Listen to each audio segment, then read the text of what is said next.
I'm going to call this a very modest loss, down 18 points. Again, as I suggest, please look at the level, 22,756. President Trump raising eyebrows with a comment he made during a meeting with senior military leaders yesterday. Roll that tape. You guys know what this represents? Well, maybe it's the calm before the storm. What's the storming? Could be the calm before the storm. What storm is We have the world's great military people in this room, I will tell you that. And we're going to have a great evening. Thank you all for coming. Thank you. What storm, Mr. President?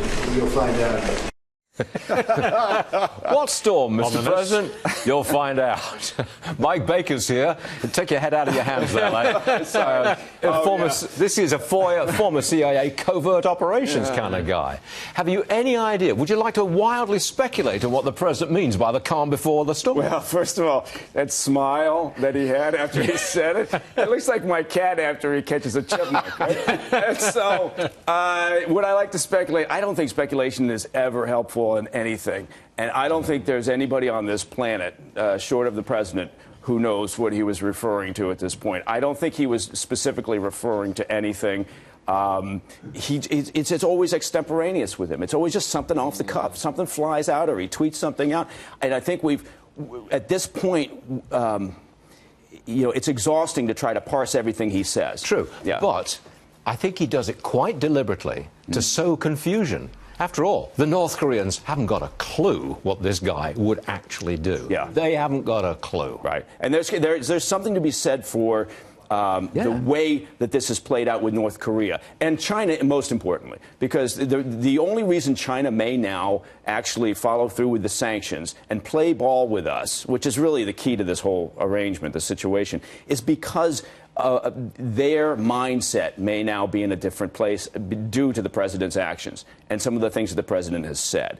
And by that, I mean, if they believe it now to be in their best interest, because this is a different administration and they can't quite game it out, that works in our favor, because heaven knows the past 25 years of appeasement talks and diplomatic letters, that hasn't worked. If he convinces the North Koreans, or if they start to believe that he really might pull the trigger, so to speak, that's exactly what America wants, isn't it? Right. And but that room full of reporters, going back to that moment when he said that was, you may be absolutely right. There may be brilliance to this, what I sometimes put down to being just off-the-cuff remarks. There may be something to that. What do you think the generals were thinking? I mean, he was surrounded by the top military brass. What do you think Probably ran through their minds? Mike, they have their heads in there. Right.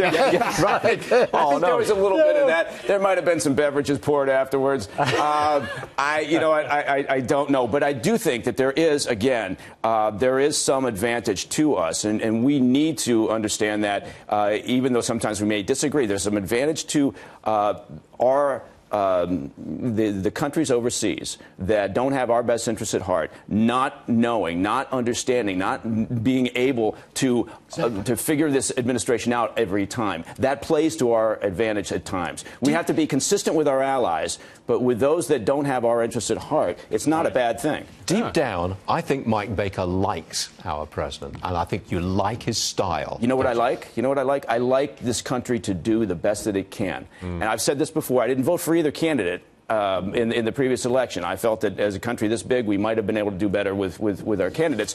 But he's our president.